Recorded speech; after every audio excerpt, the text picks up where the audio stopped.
The Cleveland Browns facility is witnessing something absolutely extraordinary right now. And what's unfolding might be the most baffling quarterback controversy in modern NFL history. While the coaching staff publicly commits to their starter, Shedeur Sanders is out on the practice field, dropping absolute dimes that have teammates literally stopping to watch in amazement. We're talking about throws so precise, so perfectly placed, so undeniably elite that even veteran receivers like Jerry Jeudy are giving him that look, you know the one, where a player recognizes they're witnessing something special. But here's where this story takes a completely insane turn. The Browns coaching staff is acting like Shedeur Sanders doesn't even exist. This isn't an exaggeration or hyperbole designed to generate clicks. This is documented, verifiable reality that multiple reporters and insiders have been tracking with increasing concern. What we're witnessing in Cleveland right now is organizational dysfunction at a level that defies rational explanation, and it's all centered around a rookie quarterback who by every observable metric appears to be the most talented signal caller on the roster. Yet somehow, inexplicably, frustratingly, he can't get meaningful playing time while his competition struggles with basic quarterback fundamentals. Let's start with the practice footage that has Browns fans absolutely losing their collective minds right now. Mary Kay Cabot, the veteran Browns beat reporter who has covered this franchise through countless regime changes and quarterback controversies, has been capturing practice footage that tells a story the coaching staff desperately doesn't want told. In clips that have gone viral across social media, Shedeur Sanders is executing throws that would make Pro Bowl quarterbacks jealous. We're talking about laser-guided missiles delivered with perfect timing, placement, and velocity to Jerry Jeudy, Cleveland's most talented receiver. Watch the footage closely, and you'll see everything that makes Shedeur special as a quarterback prospect. His footwork is absolutely textbook, demonstrating the kind of mechanical precision that typically takes years to develop at the professional level. The drop back is smooth and efficient. His weight transfer generates power without sacrificing accuracy, and his release point is consistent on every single throw. These aren't details casual fans necessarily notice, but they're exactly what NFL scouts and quarterback coaches obsess over when evaluating talent. The arm motion itself is a thing of beauty. Shedeur generates velocity effortlessly, without the kind of mechanical strain or over-rotation that leads to accuracy problems and injury risk. His ball placement on these practice throws isn't just good, it's elite. He's hitting receivers in stride, leading them perfectly so they can catch and run without breaking stride, placing balls where only his guy can catch them even in tight coverage situations. These are NFL-caliber throws, the kind that win games on Sundays, and he's making them look routine. Jerry Jeudy, who has played with some quality quarterbacks during his NFL career and certainly knows what good arm talent looks like, is visibly impressed in these clips. You can see it in his body language, the way he tracks the ball, the subtle nod of approval after making catches. Receivers know better than anyone when a quarterback has special arm talent, and Jeudy is clearly recognizing something extraordinary in Shedeur's ability to deliver the football. The chemistry developing between these two is obvious, even in practice settings, which makes it even more baffling that the coaching staff isn't trying to capitalize on this connection in actual games. But here's where this story takes its first truly bizarre turn. While Shedeur Sanders is out there looking like a seasoned veteran executing perfect throws with elite velocity and placement, Deshaun Watson is having significantly less impressive moments on the same practice field. There's footage, and you genuinely cannot make this up, of Watson nearly getting knocked over by someone simply walking past him during practice. Not a linebacker delivering a hit, not a defensive end finishing a rush, just a regular human being moving through space at normal human speed, somehow nearly toppling the Browns' starting quarterback. The social media reaction to this contrast has been absolutely merciless, and frankly, it's hard to argue with the criticism. One fan perfectly encapsulated the frustration, commenting that Watson has plenty of experience with those 5-yard checkdowns and doesn't need to practice them anymore since he usually has 10 to 30 per game. That's not just a funny burn, it's a devastatingly accurate assessment of what Watson's game has devolved into. When you watch film from Cleveland's games, that's exactly what you see. Safe, conservative, minimal risk throws that rarely push the ball downfield and almost never create explosive plays. Watson has become the quarterback equivalent of ordering plain vanilla ice cream at a gourmet ice cream shop with 50 flavors. There's nothing technically wrong with the choice, but why on earth would you settle for boring when better options are literally right there in front of you? The Browns are paying Watson guaranteed money that could fund a small nation's GDP, and they're getting check-down Charlie performances that any competent backup could replicate for league minimum salary. Now, let's address the absolute elephant in the room that has Browns reporters and fans completely bewildered. The coaching staff, led by head coach Kevin Stefanski, has stopped saying Shedeur Sanders' name in public. Not in press conferences, not in media availabilities, not in any official team communications. It's like they've collectively decided that Voldemort is wearing number 2 and throwing footballs for the Cleveland Browns.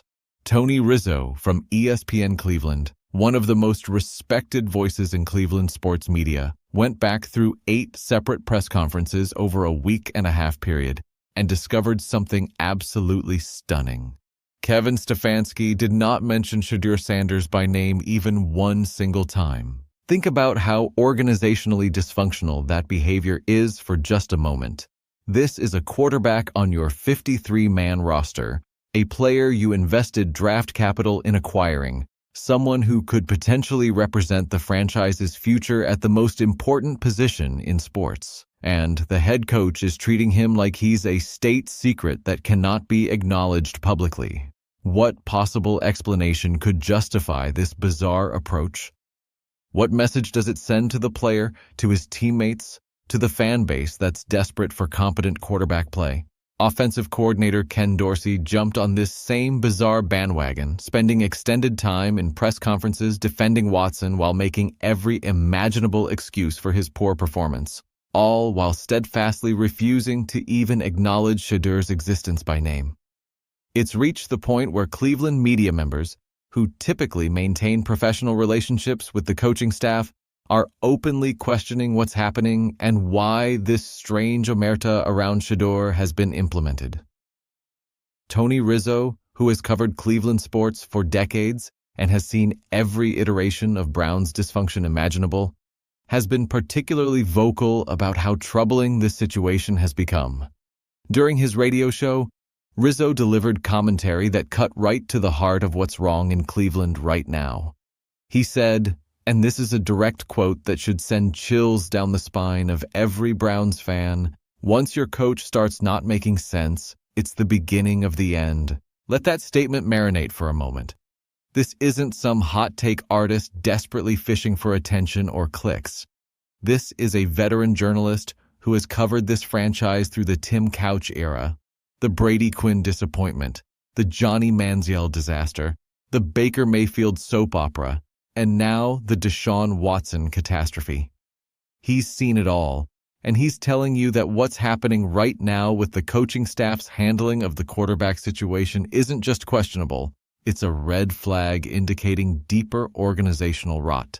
Rizzo went even further in his analysis, suggesting that Kevin Stefanski might have reached the "I don't care anymore" stage of his tenure with the Browns. You know that point in someone's employment where they've become so disillusioned, so frustrated with the dysfunction around them, that they're essentially daring their employer to fire them? That's the energy Rizzo is detecting from Stefanski right now, and when you look at the inexplicable decisions being made, it's hard to argue with that assessment. The quarterback handling alone constitutes coaching malpractice. You have a promising young talent in Shedeur Sanders, who has demonstrated nothing but poise, maturity, elite arm talent, and all the intangibles you want from a franchise quarterback. Meanwhile, you're committed to a starter who is making critical errors in game situations that directly cost the team opportunities to win. Let's break down some specific examples, because they're absolutely damning when you examine them closely. 4th down and 1, game on the line, everything hanging in the balance. This is the situation where you either hand the ball to your power back for a high percentage conversion, or you take a shot downfield if the defense is selling out to stop the run. What does Deshaun Watson do? He takes a sack. He holds the ball too long, fails to identify the blitz pressure, doesn't throw it away, and takes a sack that ends the possession and effectively ends the game. That's not a rookie mistake, though ironically, it is exactly the kind of error you'd expect from someone who isn't ready for the moment. End of the first half, 12 seconds remaining, no timeouts available, sitting in comfortable field goal range. This is clock management 101. You either spike the ball immediately to stop the clock, or you throw the ball away if nothing is there. What you absolutely cannot do is take a sack that runs time off the clock and potentially prevents your field goal unit from getting on the field. What did Watson do? Took another sack and nearly cost the Browns 3 points. They got lucky that Will Reichard and the field goal unit executed a miracle sprint onto the field and booted the kick with basically no time remaining. These aren't isolated incidents or one-off mistakes that every quarterback makes occasionally. This is a pattern of poor decision-making, inadequate pocket awareness, and failing in critical moments when your team desperately needs you to come through. Yet somehow, despite all this documented evidence of struggling, the coaching staff remains absolutely committed to Watson, while treating Shedeur like he's contaminated with some football disease that might spread if they let him near the starting lineup. The entire situation reeks of something deeper happening behind the scenes that the public isn't privy to yet. Tony Rizzo and his radio show co-hosts have spent considerable airtime theorizing about what could possibly explain this inexplicable behavior from the coaching staff. One theory suggests that Stefanski, who signed a lucrative contract extension, is financially comfortable enough that he's willing to go down with the ship on his own terms rather than make decisions dictated by ownership or front office pressure. Another theory posits that there's genuine friction between the coaching staff and Shedeur's camp, though what that friction could possibly be based on remains mysterious. Whatever the actual reason, the optics are absolutely terrible for Cleveland as an organization. The veil of secrecy surrounding the team right now is suffocating for fans and media trying to understand what's happening. Press conferences have devolved into painful exercises in saying absolutely nothing of substance. Stefanski has gone full Bill Belichick mode, except without the 6 Super Bowl rings and dynasty-level success to justify the evasiveness. As Rizzo perfectly articulated, Stefanski is just Belichick with better PR, just as evasive and non-committal, just a younger, more media-friendly version who delivers non-answers more respectfully. When your head coach's comparison to Bill Belichick is purely about being difficult and uncommunicative with media rather than about winning championships, you have a serious organizational problem. Something is fundamentally broken inside that facility. And even media members who typically maintain cordial relationships with the team are starting to pull back the curtain and expose the dysfunction.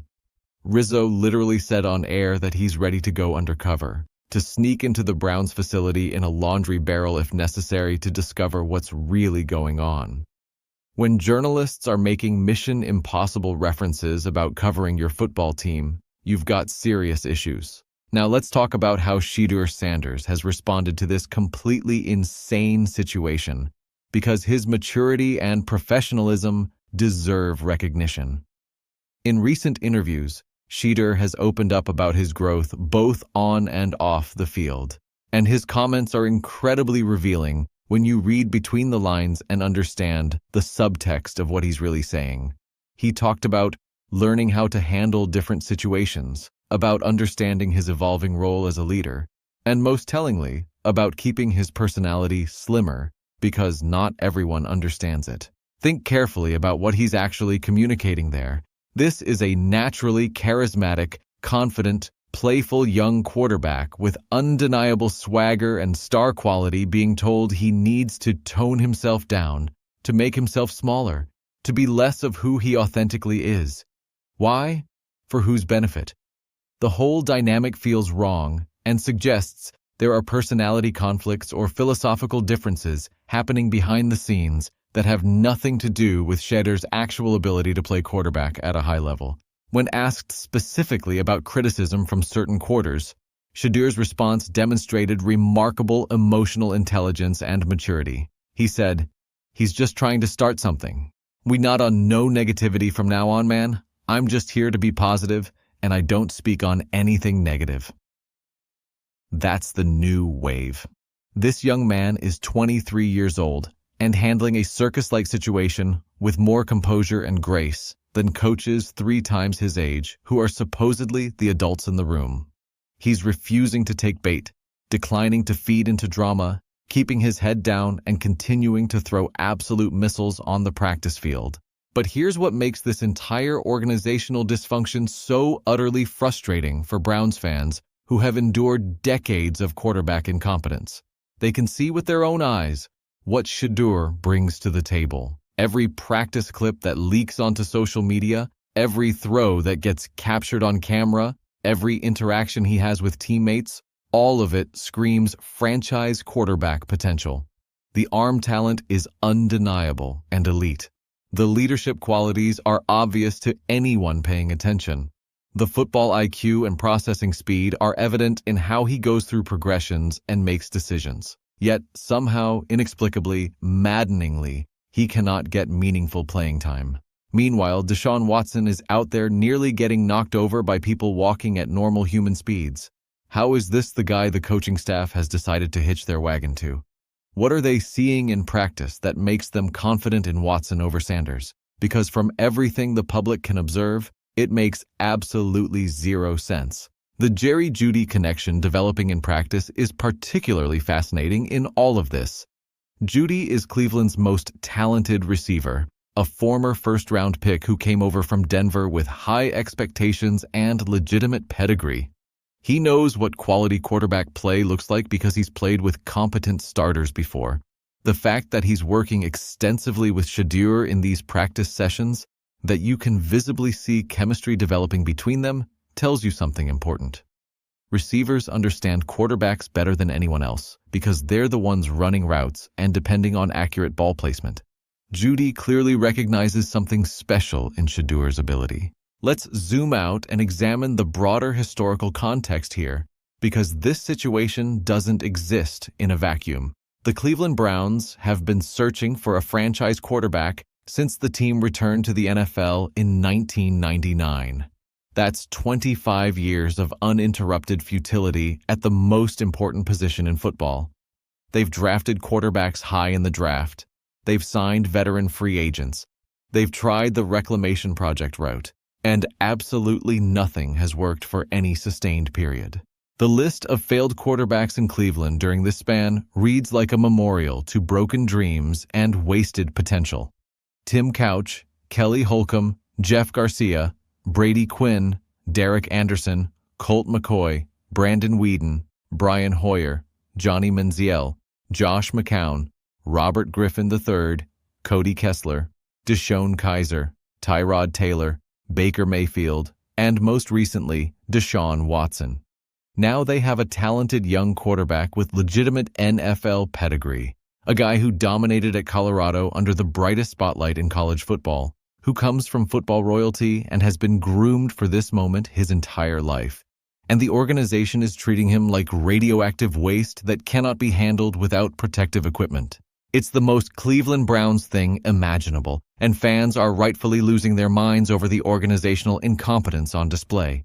The social media reaction to all of this has been absolutely electric, with Browns fans dividing into clear camps. There are the Shedeur truthers who want to see him get his opportunity immediately, the Watson defenders who think he deserves more time despite all evidence to the contrary, and the completely demoralized fans who've given up entirely and are already looking forward to next season or next decade. The Shedeur truthers have been particularly vocal and organized in building their case.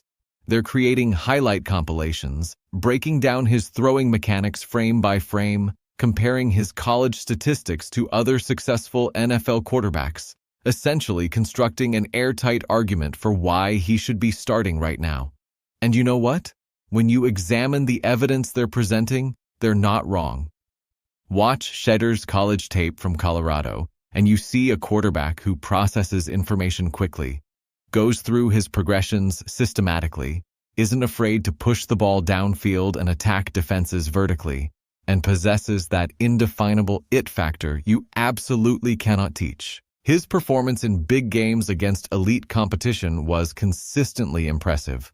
Against Nebraska, against USC, against other top-tier programs, Shedeur showed a quarterback who thrived under pressure and delivered in crucial moments. That's exactly what Cleveland desperately needs right now. The timing of all this drama is also highly suspect and raises additional questions. We're approaching a critical juncture in the season where playoff hopes, while admittedly slim, aren't mathematically eliminated yet.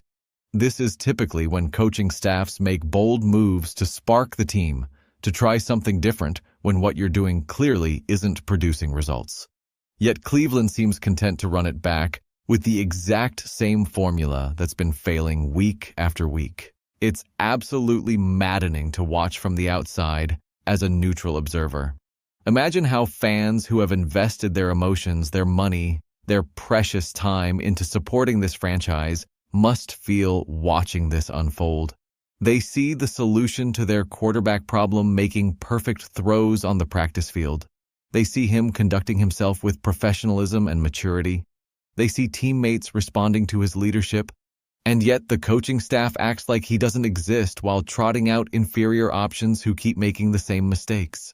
Ken Dorsey's press conference earlier this week was particularly revealing in how differently the coaching staff discusses their quarterbacks. The offensive coordinator spent what felt like an eternity defending Deshaun Watson's decision-making, his processing speed, his accuracy on short throws, basically every aspect of his game except his alarming inability to avoid critical sacks. When reporters finally pivoted to asking about Shedeur, Dorsey's entire demeanor changed dramatically. He became evasive, offered non-specific answers, and quickly moved on to other topics. The contrast was stark and impossible not to notice.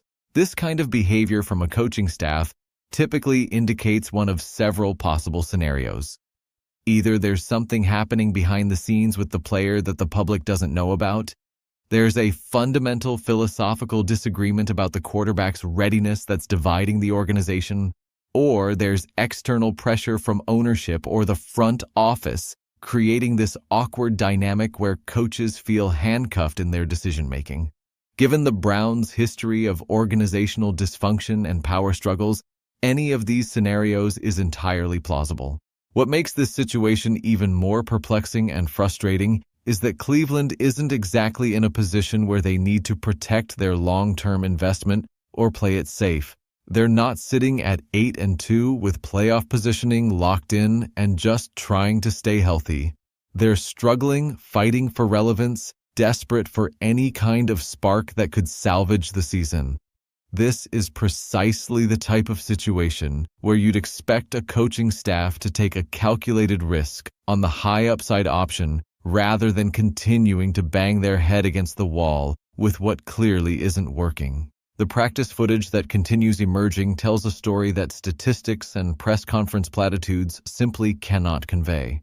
You can see Shedeur's natural confidence, the way he commands the huddle even in practice situations, how receivers respond to his presence and communication. These are intangible qualities that matter enormously at the quarterback position. The arm strength is obvious to anyone with functioning eyes. The accuracy is demonstrable and consistent. But it's those leadership intangibles that really pop when you watch him interact with teammates and operate within the offense. This is a young man who was literally raised in football royalty as the son of Deion Sanders. He's been groomed for quarterback stardom his entire life, receiving coaching and mentorship that most prospects never access. He has the mental makeup, the preparation habits, the film study discipline, and the competitive fire to succeed at the highest level of football. Every observable indicator suggests he's ready for this opportunity. Contrast that with Deshaun Watson, who looks tentative in the pocket, hasn't shown commanding presence, and keeps making critical errors in pressure situations that directly cost the team. These aren't personal attacks on Watson as a human being. He's clearly a talented player who had tremendous success earlier in his career. But right now, in this situation, with this team, at this stage of his career, he does not appear to be the answer to Cleveland's quarterback problem. Yet, the coaching staff seems absolutely determined to prove otherwise, even as mounting evidence suggests they're wrong. The Browns fan base is reaching a legitimate breaking point with all of this organizational dysfunction. After enduring decades of quarterback instability, false promises, draft busts, and general incompetence at the position, they're completely out of patience for smoke and mirrors.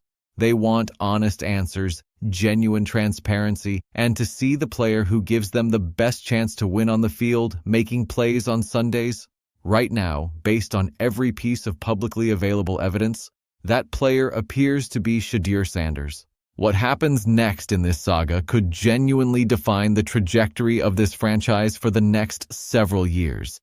If Cleveland continues down this current path, steadfastly refuses to give Shedeur meaningful playing time, and watches the season completely spiral into disappointment and failure, there will be serious consequences throughout the organization. Kevin Stefanski's job security, once considered ironclad after signing a lucrative extension, is now being openly questioned by media and fans. Ken Dorsey, in his first year as offensive coordinator, is already facing harsh criticism for his quarterback management.